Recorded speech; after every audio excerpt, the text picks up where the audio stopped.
ច្រើនឆ្នាំហើយអូនដែលយើងជាប្តីប្រពន្ធលំបាកក៏ទ្រាំអត់ធន់ក៏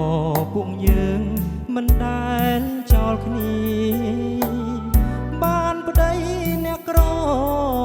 អូនមិនដែលថាទុកវេទនាមានចានទូខ្វាំងស្លាប់ព្រាក៏រូបអូនមិនចោលទៅណាសំណាបយោងដីរូបស្រីជាអ្នកយងបងទោះបីបងធ្វើឆ្គំឆ្គងធ្វើឲ្យអូនទឹកភ្នែកសោកាអូនព្រមអភ័យមិនចោលប្តីអូនទេណាពេលនេះទើបប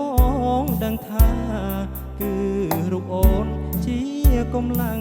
ចិត្តអរគុណអូនធ្វើឲ្យបងមានសំណាងអរគុណគ្រប់យ៉ាងដែលអូនចូលក្នុងជីវិតដូចជាចង្កឹះមានគូតាំងពីព្រេងព្រឹត្តស្រឡាញ់នឹងចាញ់ពីចិត្តពេលបងដួលអូនជួយទាញដៃបងសូមសន្យានឹងមើលថែអូនដល់ចាំងពេលនេះយើងជួបទុកខ្លាំងតែថ្ងៃមុខយើងនឹងជោគជ័យជាកូនអ្នកក្រក៏អាចខ្លាចជាសេដ្ឋីឲ្យតែយើងប្រឹងរាល់ថ្ងៃទៅប្រៀបធៀបប្តីនឹងគ្រួសារគេ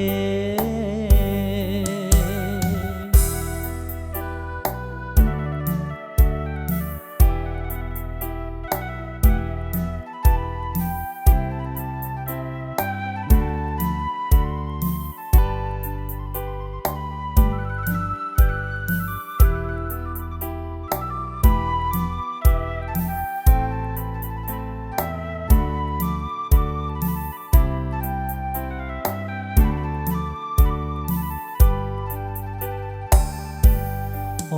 រគុណអូនធ្វើឲ្យបងមានសំណាងអរគុណគ្រប់យ៉ាងដែលអូនចូលក្នុងជីវិតដូចជាចង្កឹះមានគូតាំងពីព្រេងព្រឹត្តស្រឡាញ់នឹងចាញ់ពីចិត្តពេលបងដួលអូនជួយទាញដៃបងសូមសន្យានឹងមើលថែអូនដល់ចាំងពេលនេះយើងជួបទុកខ្លាំងតែថ្ងៃមុខយើងនឹង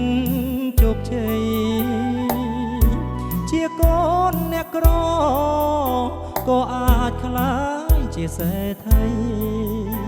ឲ្យតែយើងប្រឹងរាល់ថ្ងៃទៅប្រៀបធៀបប្តីនឹង